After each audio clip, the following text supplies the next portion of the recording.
Hi all. Kerala engineering 2026.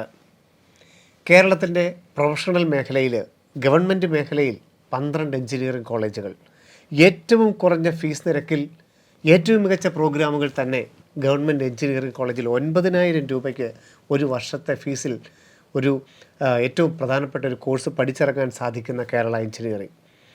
അർദ്ധ സർക്കാർ മേഖലയിൽ ഗവൺമെൻറ് ഫീസും മാനേജ്മെൻറ്റ് ഫീസും, എന്നാലും ഏതൊരു കുടുംബത്തിനും കയ്യിൽ ഒതുങ്ങുന്ന തരത്തിൽ ഏതാണ്ട് 25-ലധികം കോളേജുകൾ, സ്വകാര്യ മേഖലയിൽ 110ഓളം എഞ്ചിനീയറിംഗ് കോളേജുകൾ.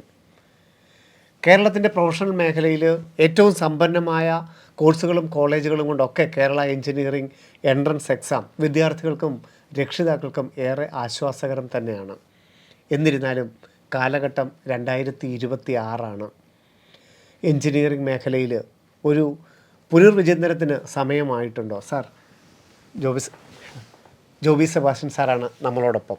സാർ, 2026 കാലഘട്ടം ഒരുപക്ഷെ നമ്മൾ പണ്ട് തൊട്ട് കേട്ടു തുടങ്ങുന്ന കമ്പ്യൂട്ടർ സയൻസും ഇലക്ട്രിക്കലും ഇലക്ട്രോണിക്സും മെക്കാനിക്കലിൻ്റെയും ഒക്കെ ഒരു യുഗം അവസാനിക്കുകയാണോ? അതോ കേരളത്തിലെ എഞ്ചിനീയറിങ്ങിന് സാധ്യതയില്ല എന്നൊക്കെ പറയുന്നതിൽ എന്തെങ്കിലും അർത്ഥമുണ്ടോ?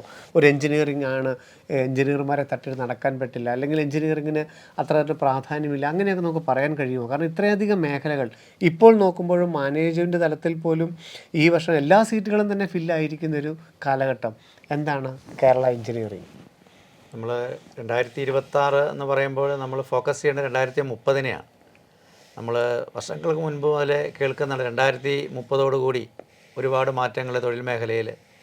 ഇപ്പോൾ AI വരവോടുകൂടി ഒരുപാട് തൊഴിലുകൾ ഇല്ലാതാകും, പുതുതായിട്ട് ചില തൊഴിലുകൾ ഉണ്ടാകും, ഇങ്ങനെയൊക്കെ നമ്മൾ കേൾക്കുന്നുണ്ട്, വലിയ ചർച്ചകൾ നടക്കുന്നുണ്ട്. അപ്പോൾ അത് ഒന്ന് മനസ്സിൽ വെക്കണം. AI നമുക്ക് ഇപ്പോൾ എന്തുമാത്രം ആയിട്ടുണ്ട്, ഏതൊക്കെ മേഖലകളിൽ AI ഇൻവോൾവ് ചെയ്തിട്ടുണ്ട്, എന്തുമാത്രം ജോബുകൾ ഇപ്പോൾ കമ്പനികളിലെ AI, അത് നമ്മളെ സംബന്ധിച്ച് പറഞ്ഞാൽ നമ്മുടെ ഇൻഫോസിസും TCSും ഒക്കെയാണ് നമ്മളെ ഇന്ത്യയെ സംബന്ധിച്ച് ഏറ്റവും അധികം, അല്ലെങ്കിൽ വിപ്രോയോ അല്ലെങ്കിൽ USTO അങ്ങനെയുള്ളവരൊക്കെയാണ്, കോഗ്നിസൻ്റൊക്കെ ആകാം, ഏറ്റവും കൂടുതൽ ജോബുകൾ പ്രൊവൈഡ് ചെയ്യുന്നത്. ഇനി അത് വേൾഡ് വൈഡ് നമ്മൾ നോക്കുകയാണെങ്കിൽ ആമസോണും അതുപോലെ തന്നെ മൈക്രോസോഫ്റ്റ്, മെറ്റ പോലെയുള്ള കമ്പനികൾ. അപ്പോൾ ഇവരുടെയൊക്കെ ഒരു മൊത്തത്തിലുള്ളൊരു സ്ട്രക്ചർ നമ്മൾ പരിശോധിക്കേണ്ടതാണ്. എന്തുമാത്രം ജോബുകൾ അല്ലെങ്കിൽ ഏതൊക്കെ റോളുകളാണ് ഇപ്പോൾ നിലവിൽ AI കൊണ്ടുപോയിരിക്കുന്നത്, അല്ലെങ്കിൽ ഏതൊക്കെ മേഖലയിലാണ് ആളുകളുടെ എണ്ണം കുറച്ചിരിക്കുന്നത്. അപ്പോൾ ചിലയിടത്ത് 5 പേര് വേണ്ട കാര്യങ്ങൾ ചെയ്യാൻ ഇപ്പോൾ 2 പേരെയാണ് യൂസ് ചെയ്യുന്നത്. അപ്പോൾ അവർ തന്നെ AI യൂസ് ചെയ്യുക എന്നുള്ളതാണ്. തന്നെയല്ല, നമുക്ക് AI മേഖലയിൽ വലിയ മാറ്റങ്ങൾ വന്നുകൊണ്ടിരിക്കുകയാണ്. അപ്പോൾ AI നമ്മളിപ്പോൾ വൈപ്പ് കോഡിങ്ങിൻ്റെ ഒരു കാലമാണ്. പക്ഷേ ഈ കുട്ടികൾ പഠിച്ചിറങ്ങുമ്പോൾ തീർച്ചയായിട്ടും അജൻറ്റിക് AI ആയിരിക്കും യൂസ് ചെയ്യുന്നത്. മനുഷ്യൻ്റെ ബുദ്ധിയേക്കാളും. അതെ, ഒരു പക്ഷേ അപ്പോൾ നമ്മളിപ്പോഴും നമ്മുടെ ChatGPTയും ജെമിനിയൊക്കെ ഇപ്പോഴൊരു നാരോ ഇൻ്റലിജൻസ് മേഖലയിൽ തന്നെ നിൽക്കുന്നത്. അതിൽ എന്താണെങ്കിലും ഒരു ജനറൽ ഇൻ്റലിജൻസിലേക്ക് തന്നെ അത് എത്തുമെന്നുള്ള ഉറപ്പിക്കാം. ഒരു സൂപ്പർ ഇൻ്റലിജൻസ് നമ്മൾ പ്രതീക്ഷിക്കേണ്ട, അത്രയൊന്നും സ്പീഡിൽ മാറാൻ നമ്മൾ തയ്യാറല്ല. അതുകൊണ്ട് അങ്ങോട്ട് നമ്മൾ ശ്രദ്ധിക്കേണ്ട. ക്വാണ്ടം കമ്പ്യൂട്ടിങ്ങിൻ്റെ ഒരു തുടക്കമൊക്കെ ആവും എന്ന് തന്നെ നമുക്ക് വിചാരിക്കാം. അപ്പം സ്പീഡിലാണ്, എല്ലാത്തിനും വേഗത വളരെ കൂടുതലായിരിക്കും എന്നുള്ളതാണ്. അതുപോലെ തന്നെ കമ്മ്യൂണിക്കേഷൻ സെക്ടറിലൊക്കെ ആകുമ്പോൾ നമ്മളിപ്പോൾ 5G 6G അതൊക്കെ കടന്ന് ഇപ്പോൾ ഒരുപക്ഷെ ലൈറ്റ് ആയിരിക്കും, ഫോട്ടോണിക് ആയിരിക്കും ഇതിൻ്റെയൊക്കെ ഒരു ബേസായിട്ട് വരാവുന്നത്. അപ്പോൾ അങ്ങനെ ഉള്ള ഡ്രാസ്റ്റിക്കായിട്ടുള്ള മാറ്റങ്ങൾ മുന്നിൽ കണ്ടുകൊണ്ട് വേണം നമ്മൾ 2030-നെ പ്ലാൻ ചെയ്യാനായിട്ട്. അങ്ങനെ പ്ലാൻ ചെയ്യുമ്പോൾ നമ്മൾ ഇതുവരെ കൺവെൻഷനലായിട്ട് നമ്മൾ ചെയ്തുകൊണ്ടിരുന്ന പല കാര്യങ്ങൾക്ക് നമ്മൾ മാറ്റങ്ങൾ വരും. നമ്മുടെ അപ്രോച്ച് മാറണം. അതായത് നമ്മളൊരു പ്രോഗ്രാം പഠിക്കുമ്പോൾ അതിൻ്റെ ആ ഒരു ഡൊമൈൻ നോളജ് മാത്രമാണ് നമ്മൾ കുട്ടികൾ ആർജിച്ചുകൊണ്ടിരുന്നത്. പക്ഷേ ഇപ്പോൾ മൾട്ടി ഡൊമൈൻ നോളജുകൾ ആവശ്യമായിട്ട് വരും. അത് മെക്കാനിക്കലിനോ ഇലക്ട്രിക്കലിനോ സിവിലെന്നോ വ്യത്യാസമല്ല, എല്ലാ മേഖലയിലും ഉള്ള ഒരു അറിവുണ്ടായിരിക്കണം. അതുപോലെ തന്നെ നമുക്ക് ഏറ്റവും അധികം നമുക്ക് ഇൻട്രസ്റ്റ് ഉള്ള അല്ലെങ്കിൽ നമുക്ക് സ്കില്ലുള്ള മേഖലയിൽ AI അപ്ലൈ ചെയ്യാനും പഠിക്കുക എന്നുള്ളതാണ്. അതായത് പരമ്പരാഗതമായ കോഴ്സുകൾ അവിടെ നിലനിൽക്കെ തന്നെ അതിൽ AI എങ്ങനെ ഇംപ്ലിമെൻറ്റ് ചെയ്യാം എന്നുള്ളതാണ്. എപ്പോൾ എവിടെ എങ്ങനെ AI അപ്ലൈ ചെയ്യാം എന്നുള്ളതാണ്, അത് പഠിക്കുക എന്നുള്ളതാണ്. അത് അവിടെ ഇപ്പോൾ ഈ 4 വർഷം പഠിക്കുമ്പോൾ നമുക്കറിയാം അക്കാഡമിയും ഇൻഡസ്ട്രിയും തമ്മിൽ ഒരുപാട് വലിയൊരു ഗ്യാപ്പുണ്ട്. അത് നമുക്കറിയാം, ഫണ്ടിൻ്റെ ഒരു ഗ്യാപ്പ്. ഇൻഡസ്ട്രി എപ്പോഴും പ്രോഫിറ്റിന് വേണ്ടിയാണ് നിലനിൽക്കുന്നത്. അക്കാഡമിയിൽ അത് നടക്കില്ല. അത്രയും പ്രത്യേകിച്ച് നമ്മൾ ഗവൺമെൻറ് സെക്ടറിലൊന്നും അത്രയും പോസിബിൾ അല്ല. അങ്ങനെ വരുമ്പോൾ ഈ ഒരു 4 വർഷം പഠിക്കുന്ന സമയത്ത് ഇൻഡസ്ട്രിയിൽ ഉണ്ടാകുന്ന മാറ്റങ്ങൾ, എമർജിങ് ആയിട്ട് വരുന്ന ടെക്നോളജി ചേഞ്ചസ്, അത് ലേൺ ചെയ്യുക എന്നുള്ളതാണ് ഈ 4 വർഷം ചെയ്യേണ്ടത്. അങ്ങനെയാണെങ്കിൽ ഈ ഒരു വലിയൊരു മാറ്റം കേരളത്തിലെ എഞ്ചിനീയറിംഗ് കോളേജുകളും ഇവിടുത്തെ സിലബസുകളും കൊണ്ടുവന്നിട്ടുണ്ടോ? അല്ലെങ്കിൽ ഇവിടെ പഠിച്ചാൽ ആ മാറ്റത്തിനൊപ്പം ഈ കുട്ടിക്ക് ഡെവലപ്പ് ചെയ്യാണ്ട് മാറാൻ പറ്റുമോ? അതിന് ഒന്നാമതായിട്ട് കുട്ടികൾ ഈ ഒരു സിറ്റുവേഷൻ മനസ്സിലാക്കിയെടുക്കുക എന്നുള്ളതാണ്. അതിൽ തന്നെ നമ്മൾ ലേൺ ചെയ്യുക എന്നുള്ളതാണ്. ശരി ശരി ശരി ശരി. എങ്ങനെ പഠിക്കാം എന്ന് പഠിക്കുക. അപ്പോൾ അങ്ങനെ നമ്മൾ അങ്ങനെയുള്ള കാര്യങ്ങൾ വേണം ഇനി ശ്രദ്ധിക്കാനായിട്ട്. അങ്ങനെ നമ്മൾ ഈ പറയുന്ന കഴിവുകൾ അത് തന്നെയാണ് സാർ പറഞ്ഞു വെച്ചത്. കാരണം നമുക്ക് ഇതല്ലാതെ തന്നെ പഠിക്കാനുള്ള ധാരാളം മേഖലകൾ നമ്മുടെ മുമ്പിൽ ഉണ്ട്. കാരണം സബ്ജക്റ്റിൽ നിന്ന് പഠിക്കുന്നതോടൊപ്പം തന്നെ ഈ AI എങ്ങനെ നമുക്ക് ഇതിനകത്ത് ഇംപ്ലിമെൻറ്റ് ചെയ്യാമെന്നുള്ളത് നമുക്ക് പഠിച്ചെടുക്കേണ്ടതായിട്ടും കൂടിയുണ്ട്. ബാക്കിയുള്ള സബ്ജക്റ്റും കൂടെ നമ്മൾ പഠിച്ചെടുക്കേണ്ടതായിട്ടുണ്ട്. അതുപോലെ തന്നെ എല്ലാവർക്കും നിലനിൽപ്പിൻ്റെ പ്രശ്നങ്ങളാണ്. അപ്പോൾ കോളേജുകളും അതിനനുസരിച്ച് അവരുടെ അപ്രോച്ചിലൊക്കെ വ്യത്യാസം വരുന്നുണ്ട്. ഇന്നൊവേഷൻ സെൻറ്റർ, ഇൻക്യുബേഷൻ സെൻറ്റേഴ്സൊക്കെ പല കോളേജുകളും ആരംഭിച്ചത് നല്ല രീതിയിൽ തന്നെ ആരംഭിച്ചിട്ടുണ്ട്. അത് ഈവൻ ഓട്ടോണമസ് കോളേജുകളും സെൽഫ് ഫിനാൻസിങ് കോളേജുകളിലൊക്കെ ആരംഭിച്ചിട്ടുണ്ട്. അതോടൊപ്പം തന്നെ അവർ ഒരുപാട് പ്രോഗ്രാമുകൾ ഇൻഡസ്ട്രിയിൽ നിന്നുള്ള ആളുകളെ കോളേജുകളിലൊക്കെ എത്തിക്കാനുള്ള ശ്രമങ്ങൾ നടക്കുന്നു. കുട്ടികൾക്ക് ടൈമിലി ഇൻറ്റേൺഷിപ്പുകൾ പ്രൊവൈഡ് ചെയ്യാൻ ഉള്ള കാര്യങ്ങൾ ശ്രദ്ധിക്കുന്നുണ്ട്. അതുപോലെ ഹാക്കത്തോൺസ് ഒക്കെ നല്ല രീതിയിൽ കണ്ടക്ട് ചെയ്യാനായിട്ട് ശ്രമിക്കുന്നുണ്ട്. വർക്ക്ഷോപ്പുകൾ ഒക്കെ ഉണ്ട്. ഉണ്ട്. അതുപോലെ തന്നെ പ്ലേസ്മെൻറ്റ് നേരത്തെ തന്നെ ട്രെയിനിങ് തുടങ്ങുന്നുണ്ട് പല കോളേജുകളും. കാരണം അങ്ങനെ അല്ല എങ്കിലേ കുട്ടികൾക്ക് നമുക്കറിയാം അവർക്ക് എന്തെങ്കിലുമൊക്കെ ഒരു തൊഴിലിലേക്ക് എത്തിക്കുക എന്നുള്ളതല്ല, അവർ പഠിച്ചത് എന്താണോ അത് അപ്ലൈ ചെയ്യാൻ പറ്റുന്ന മേഖലയിലേക്ക് അവരെ എത്തിക്കുക എന്നുള്ളതാണ്. അപ്പോൾ അതുമായിട്ട് ബന്ധപ്പെട്ട് വരുന്ന കാര്യങ്ങളിൽ ഒരു അറിവുണ്ടാക്കുക. അതോടൊപ്പം തന്നെ സർട്ടിഫിക്കേഷൻസ്, ഒരുപാട് സർട്ടിഫിക്കേഷൻസ് ഉണ്ടാവും. അത് ഏതൊക്കെ മേഖലയിലാണ്, അല്ലെങ്കിൽ നമ്മുടെ ഡൊമൈൻ സബ്ജക്റ്റുമായിട്ട് ബന്ധപ്പെട്ടോ അല്ലെങ്കിൽ അതിനോട് ചേർന്ന് വരുന്ന മേഖലയുമായി ബന്ധപ്പെട്ടോ അല്ലെങ്കിൽ ഈ ഡൊമൈൻ മേഖലയിൽ AI ആപ്ലിക്കേഷനുമായി ബന്ധപ്പെട്ടോ ഒക്കെയുള്ള സർട്ടിഫിക്കേഷൻസ് ഉണ്ടാവും. അപ്പോൾ സർട്ടിഫിക്കേഷൻസിന് വലിയ ഒരു പ്രാധാന്യം ഉള്ള ഒരു കാലഘട്ടമാണ്. അപ്പോൾ അത് വളരെ പ്രധാനമാണ്. ഇപ്പോൾ കേരള എഞ്ചിനീയറിങ്ങിൻ്റെ ഞാൻ ഈ പറഞ്ഞ കോളേജുകളുടെയൊക്കെ കോഴ്സുകളും കോളേജുകളും ഒക്കെ പ്രിഫർ ചെയ്യേണ്ടത് ജൂൺ 30 മുതൽ ജൂലൈ 4 വരെയാണ്. നമുക്ക് 3 അലോട്ട്മെൻറ്റുകളാണ് സാധാരണ കേരള എഞ്ചിനീയറിംഗ് ഉൾപ്പെടുത്താറുള്ളത്. അതിന് ഓപ്ഷൻ രജിസ്റ്റർ ചെയ്യാൻ ഒരവസരവുമാണ് തരുന്നത്. അതിനുശേഷമാണ് പിന്നീട് 4ാം ഘട്ടമൊക്കെ സാധാരണ കണ്ടിരിക്കുന്നത്. ഈ വർഷത്തെ പ്രോസ്പെക്ടസ്, അലോട്ട്മെൻറ്റ് ഷെഡ്യൂൾ നാളെ വരുമ്പോഴേ അതിനെക്കുറിച്ച് കൃത്യമായൊരു വ്യക്തത വരികയുള്ളെങ്കിൽ പോലും ഈ ഓപ്ഷൻ രജിസ്ട്രേഷനിൽ കോളേജുകൾ, ഇപ്പം ഏറ്റവും പ്രധാനപ്പെട്ട കോളേജുകളെക്കുറിച്ച് നമുക്ക് വേണമെങ്കിൽ ഒന്ന് ജസ്റ്റ് പറയാം. നമ്മളങ്ങനെയുള്ള ഒരു മാർജിനിലോട്ട് കടക്കാൻ ഉദ്ദേശിക്കുന്നില്ലെങ്കിൽ പോലും ടോപ്പായിട്ടുള്ളതിനെ നമുക്ക് ലാസ്റ്റ് റാങ്ക് വെച്ചിട്ട് വേണമെങ്കിൽ ഡിഫൈൻ ചെയ്യാം. അപ്പം ആ കോളേജുകൾക്കാണോ പ്രാധാന്യം കൊടുക്കേണ്ടത്, അവിടുത്തെ കോഴ്സുകൾക്കാണോ, അതോ ഈ 2030 മുന്നിൽ കണ്ട് പുതിയ തലത്തിലുള്ള പുതിയ ജനറേഷൻ കോഴ്സുകൾക്ക് പ്രാധാന്യം കൊടുക്കേണ്ടതായിട്ടുണ്ടോ? കോളേജുകൾക്കൊരു അമിത പ്രാധാന്യമുണ്ടോ? കോളേജുകൾക്ക് തീർച്ചയായിട്ടും പ്രാധാന്യമുണ്ട്. നമുക്ക് അത് തന്നെ ഒന്നാം സ്ഥാനം കൊടുക്കണം കോളേജിന്. കാരണം നമ്മൾ അതുപോലെ ബ്രാഞ്ചുകൾ, നമ്മൾ ഈ കോളേജുകൾ എടുക്കുമ്പോൾ എല്ലാ കോളേജുകളും തന്നെ കോർ ബ്രാഞ്ചുകൾ ഉണ്ടാവും. ശരി. നമുക്കിപ്പം കമ്പ്യൂട്ടർ സയൻസും അതിപ്പോൾ കോർ ബ്രാഞ്ച് എന്ന് വേണമെങ്കിൽ പറയാം. ഇലക്ട്രിക്കൽ ഉണ്ടാവും, ഇലക്ട്രോണിക്സ് ആൻഡ് കമ്മ്യൂണിക്കേഷൻ ഉണ്ടാവും, പിന്നെ മെക്കാനിക്കൽ ഉണ്ടാവും, സിവിൽ ഉണ്ടാവും. ഇത്രയൊക്കെയാണ് നമ്മൾ സാധാരണ കോർ ബ്രാഞ്ച് എന്ന് പറയുന്നത്. അപ്പോൾ ഈ കോർ ബ്രാഞ്ചിൽ ഉണ്ടാകുന്ന ഒരു അറിവ്, ഒരു നോളജ്, അല്ലെങ്കിൽ അതിനകത്തൊരു പർട്ടിക്കുലർ ഫീൽഡിൽ കിട്ടുന്ന ഒരു ഇൻഡെപ്ത് നോളജ് എന്ന് പറയുന്നത് പിന്നീട് അടുത്ത നെക്സ്റ്റ് ലെവലിൽ ഒരു പക്ഷേ ഒരു പ്ലേസ്മെൻറ്റിന് ശേഷമായിരിക്കും കുട്ടി വേറെ ഏതെങ്കിലും ഒരു ഫീൽഡിലേക്ക്, ഒന്നുകിൽ എഞ്ചിനീയറിംഗ് സെക്ടറിൽ തന്നെ ആയിരിക്കാം, അല്ലെങ്കിൽ മാനേജ്മെൻറ്റിലേക്ക് ആകാം, അല്ലെങ്കിൽ മറ്റു പല മേഖലകൾ. ഇപ്പോൾ എമർജ് ചെയ്യുന്ന ഒരുപാട് സെക്ടറുകളുണ്ട്, പ്രത്യേകിച്ച് എനർജി റിലേറ്റഡ് ആയിട്ടുള്ളത്. നമുക്കറിയാം ഡാറ്റാ സെൻറ്റേഴ്സൊക്കെ വരുമ്പോൾ എനർജിയുടെ ഡെഫിഷ്യൻസി വളരെ കൂടുതലാണ്. അപ്പോൾ ന്യൂക്ലിയർ പവറൊക്കെ നമുക്ക് തീർച്ചയായിട്ടും ഡിപ്പെൻഡ് ചെയ്യേണ്ടി വരും. അദാനി ഗ്രൂപ്പൊക്കെ ഇപ്പോൾ അതിനെക്കുറിച്ച് ആലോചിക്കുന്നുണ്ട്. അപ്പോൾ അങ്ങനെ വരുന്ന മേഖലകൾ, അതുപോലെ തന്നെ ഈ ഡാറ്റാ സെൻറ്റർ വരുമ്പോൾ വാട്ടർ എഫിഷ്യൻസി മറ്റൊരു പ്രശ്നമാണ്. കൂളിങ്ങിന് ഒരുപാട് വെള്ളം ആവശ്യം വരും. അപ്പോൾ ആ ഒരു മേഖലയിൽ സസ്റ്റൈനബിലിറ്റി ആയിട്ട് റിലേറ്റ് ചെയ്ത് വരുന്ന മേഖലകൾ, അതുപോലെ തന്നെ ഇലക്ട്രിക് വെഹിക്കിളുമായി വരുന്ന മേഖലകൾ, എൻവയോൺമെൻറ്റൽ റിലേറ്റഡ് ആയിട്ട് വരുന്ന സെക്ടർ. അപ്പോൾ ഇവിടെ അതുപോലെ തന്നെ ഇന്ത്യയെ സംബന്ധിച്ച് വരുമ്പോൾ semi conductor sector, chip designing, അതുപോലെ ചിപ്പ് പാക്കേജിങ്, അപ്പോൾ ഇങ്ങനെയുള്ള സെക്ടറുകളിലൊക്കെ വലിയ സാധ്യതകൾ തീർച്ചയായിട്ടും ഉണ്ടാവും. അപ്പോൾ അതൊക്കെ കണ്ടുകൊണ്ട് വേണം. അതുപോലെ തന്നെ നമ്മളെ മെക്കാനിക്കലിനെയൊക്കെ സംബന്ധിച്ച് പറഞ്ഞാൽ robotic automation, robotic process automation, അത് വളരെ സാധ്യതയുള്ള മേഖലയാണ്. അപ്പോൾ ഓട്ടോമേഷൻ ഇപ്പോഴത്തെ ഒരു മേഖലയെന്ന് പറഞ്ഞാൽ നമുക്ക് ഇതൊരു AI ഡ്രിവൺ ആണ്, അതുപോലെ തന്നെ വിർച്വലാണ് എന്ന് പറയാം, ഡിജിറ്റൽ വേൾഡാണ്. അല്ലെങ്കിൽ അതുപോലെ തന്നെ ഓട്ടോമേറ്റഡ് ആണ്, റോബോട്ടിക് ആണ്, ഈ കാര്യങ്ങളെല്ലാം ഉണ്ട്. അപ്പം ഇങ്ങനെയുള്ള ഒരു ലോകത്തിലാണ്. അപ്പം ഇതിനകത്ത് റോബോട്ടിക് എന്ന് പറയുമ്പോൾ അവിടെ മെക്കാനിക്കൽ വന്നു, അതുപോലെ തന്നെ നമ്മൾ ഡിജിറ്റൽ എന്ന് പറയുമ്പോൾ അവിടെ ഇലക്ട്രോണിക്സ് ആൻഡ് കമ്മ്യൂണിക്കേഷൻ. അപ്പോൾ ഇങ്ങനെ എല്ലാ മേഖലകളും നമുക്ക് ആവശ്യം വരും. അപ്പോൾ ഇതിൽ ഏറ്റവും നല്ല രീതിയിൽ കാര്യങ്ങൾ നമുക്ക് മോസ്റ്റ് എഫക്റ്റീവായിട്ട് കാര്യങ്ങൾ നടക്കുന്ന ഒരു ഇൻസ്റ്റിറ്റ്യൂട്ട്, അവിടുത്തെ പിയർ ഗ്രൂപ്പ് വളരെ പ്രധാനമാണ്. നല്ല കോളേജ് ആകുമ്പോൾ അതാണ് അവിടുത്തെ ഏറ്റവും വലിയ ബെനിഫിറ്റ്. അതിനപ്പുറം മറ്റൊന്നുമില്ല. അപ്പോൾ നല്ലൊരു പിയർ ഗ്രൂപ്പിനെ അവിടെ കിട്ടുന്നു, അവിടെ ഡെവലപ്പ് ചെയ്യാനുള്ള അവസരങ്ങൾ ഉണ്ടാകുന്നു, കുട്ടികൾക്ക് നന്നായിട്ട് ഇൻട്രാക്ട് ചെയ്യാൻ പറ്റും, അവരുടെ ഐഡിയാസ് ഷെയർ ചെയ്യാം. അപ്പോൾ ഓൺട്രപ്രണേഴ്സ് ഉണ്ടാകുക എന്നുള്ളതാണ് ഇപ്പോൾ തൊഴിൽ വാങ്ങുക എന്നതിനപ്പുറം കുട്ടികളും ആഗ്രഹിക്കുന്നതാണ്.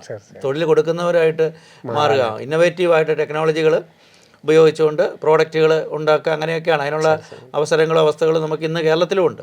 അപ്പോൾ അങ്ങനെയൊക്കെ ചിന്തിക്കുമ്പോൾ നമ്മൾ കോളേജിൽ നിന്നേ അത് കിട്ടുകയുള്ളൂ. ഒരു പർട്ടിക്കുലർ ബ്രാഞ്ചിലേക്ക് നമ്മൾ ചെന്നു എന്ന് വിചാരിച്ച് നമുക്ക് അത് കിട്ടണമെന്ന് നമുക്ക് നിർബന്ധമില്ല. പിന്നെ നമ്മൾ സർക്യൂട്ട് ബ്രാഞ്ചൊക്കെ ആണെങ്കിൽ ഒരു പക്ഷേ ഒരു പ്ലേസ്മെൻ്റ് ഒക്കെ കിട്ടി എന്നിരിക്കാം, അത് ഒക്കെ കിട്ടാം. പക്ഷേ അതിനുമപ്പുറം നമ്മൾ മുന്നോട്ട് നമ്മളൊരു 4 വർഷം കഴിഞ്ഞ് ഒരു പ്ലേസ്മെൻറ്റിന് അപ്പുറം നമുക്കൊരു കരിയർ ഗ്രോത്തിനൊക്കെ അതുപോലെ കരിയർ ഷിഫ്റ്റിങ്ങിനൊക്കെ എപ്പോഴും നല്ലൊരു കോളേജ് തിരഞ്ഞെടുക്കുന്നത് തന്നെയാണ്. ഓക്കെ സാർ, ആൺകുട്ടികളുണ്ട്, പെൺകുട്ടികളുണ്ട്, ഹയർ എഡ്യൂക്കേഷന് പ്രാധാന്യം കൊടുക്കുന്നവരുണ്ട്, പ്ലേസ്മെൻറ്റിന് പ്രാധാന്യം കൊടുക്കുന്നവരുണ്ട്. സാർ ഇപ്പോൾ ഏതാണ്ട് 5ഓളം മദർ ഗ്രൂപ്പുകൾ പറഞ്ഞപ്പോൾ ഇതിൽ ഈ 2026 നിൽക്കുന്നു, 30ലോട്ട് നമ്മൾ നോക്കുന്നു, ഒരു പ്രാധാന്യം ഇപ്പം കമ്പ്യൂട്ടർ സയൻസ് പഠിക്കാമോ, അല്ലെങ്കിൽ ഇലക്ട്രോണിക്സ് എടുത്തു കഴിഞ്ഞാൽ അത് വിജയശതമാനം കുറയുമോ, അല്ലെങ്കിൽ ഇലക്ട്രിക്കലിലൊക്കെ കിടക്കാമോ, മെക്കാനിക്കലിലോട്ട് കിടക്കാമോ, ഈ ഒരു കോഴ്സിനെ തിരഞ്ഞെടുക്കുമ്പോൾ എന്തായിരിക്കണം ഒരു നമ്മളത് പറഞ്ഞു വെച്ചു എങ്കിൽ പോലും ഒരു വിജയശതമാനത്തിൻ്റെയൊക്കെ ഒരു അടിസ്ഥാനത്തിൽ അവനവന് പറ്റുന്ന ഒരു കോഴ്സാണോ, എന്നെക്കൊണ്ട് പഠിക്കാൻ പറ്റുമോ എന്നുള്ളത്, അതിൻ്റെ ഒരു സിലബസ് അതെങ്ങനെയായിരിക്കും ഒരു വിദ്യാർത്ഥിക്ക് തിരിച്ചറിയാൻ കഴിയുക? പൊതുവേ കമ്പ്യൂട്ടർ സയൻസ് ആണ് കുട്ടികൾ പഠിക്കാൻ എളുപ്പമായിട്ട് പറയുന്നത്. അത് മാത്തമാറ്റിക്സ് കുറവുള്ളത് കൊണ്ടാണോ? മാത്സ് കുറവുള്ളത് കൊണ്ട് തന്നെയല്ല, പ്രോബ്ലം സോൾവിങ് വരുന്നുണ്ട്. പക്ഷേ ആ സ്കില്ല് നല്ലപോലെ ഉള്ളവർക്ക് അതിനകത്ത് നമുക്ക് മുന്നോട്ട് സാധ്യതയുള്ളൂ. ഡേറ്റ സ്ട്രക്ചർ ആൽഗോരിതം ആണ് അതിനകത്ത് വേണ്ടി വരുന്നത്. അപ്പോൾ പ്രോബ്ലം സോൾവിങ് സ്കില്ല് പ്രധാനപ്പെട്ടാണ്. അനലിറ്റിക്കൽ തിങ്കിങ്ങും വേണം, ക്രിയേറ്റിവിറ്റിയൊക്കെ വേണം. പക്ഷേ അത് പഠിച്ചെടുക്കാൻ ഇപ്പോൾ നമ്മൾ electronics and communication, electrical, triple E പോലെയുള്ള ബ്രാഞ്ചുമായിട്ട് കമ്പയർ ചെയ്യുമ്പോൾ വിജയശതമാനം വളരെ കൂടുതലുണ്ട്. അത്രയും ഒരു കണ്ടന്റ് ഇവിടെ വരുന്നില്ല. അതുകൊണ്ട് കുട്ടികൾക്ക് വിജയിക്കാനൊക്കെ എളുപ്പമുണ്ട്. പിന്നെ നമ്മൾ പ്ലേസ്മെൻറ്റ് ഇപ്പോഴും നമുക്കറിയാം സോഫ്റ്റ്വെയർ സെക്ടറിൽ നിന്നുള്ളതാണ്, അതായത് സർവീസ് ബേസ്ഡ് കമ്പനികളാണ് വരുന്നത്. അപ്പോൾ അങ്ങനെയുള്ള പ്ലേസ്മെൻറ്റുകളുടെ എണ്ണം വളരെ കൂടുതലാണ്. അപ്പോൾ എണ്ണം വളരെ കൂടുതലായതുകൊണ്ട് ഈ CS കഴിയുന്ന കുട്ടികൾക്ക് ഒരുപക്ഷെ പ്ലേസ്മെൻറ്റ് കിട്ടും. അത് തന്നെയല്ല, കോർ ബ്രാഞ്ചിൽ നിന്ന് വരുന്ന കുട്ടിക്ക് ഒരു പ്ലേസ്മെൻറ്റ് കിട്ടിയാലും പലപ്പോഴും ആ കുട്ടിക്ക് കിട്ടുന്ന ഒരു പാക്കേജ് ഈ CS പഠിച്ച കുട്ടിയുടെ പാക്കേജിനേക്കാളും കുറവായിരിക്കും. അപ്പോൾ അങ്ങനെ വരുമ്പോഴും നമ്മൾ പറയുന്നത് ഒരു ഇൻസ്റ്റൻറ്റ് ഗ്രാറ്റിഫിക്കേഷൻ പെട്ടെന്ന് കിട്ടുന്ന ഒരു കാര്യമാണ്. അപ്പോൾ ആദ്യത്തെ ഒരു പാക്കേജൊക്കെ കാണുമ്പോൾ കുട്ടികൾ അങ്ങനെ ശ്രദ്ധിച്ചെടുക്കുക, ആ രീതിയിൽ ശ്രദ്ധിച്ചാണ് CS റിലേറ്റഡ് ആയിട്ടുള്ള ബ്രാഞ്ചിലേക്ക് പോകുന്നത്. പക്ഷേ നമ്മൾ മനസ്സിലാക്കേണ്ട ഒരു കാര്യം, ഇപ്പോൾ ജൂനിയർ ഡെവലപ്പേഴ്സിൻ്റെ ആവശ്യം കുറഞ്ഞു.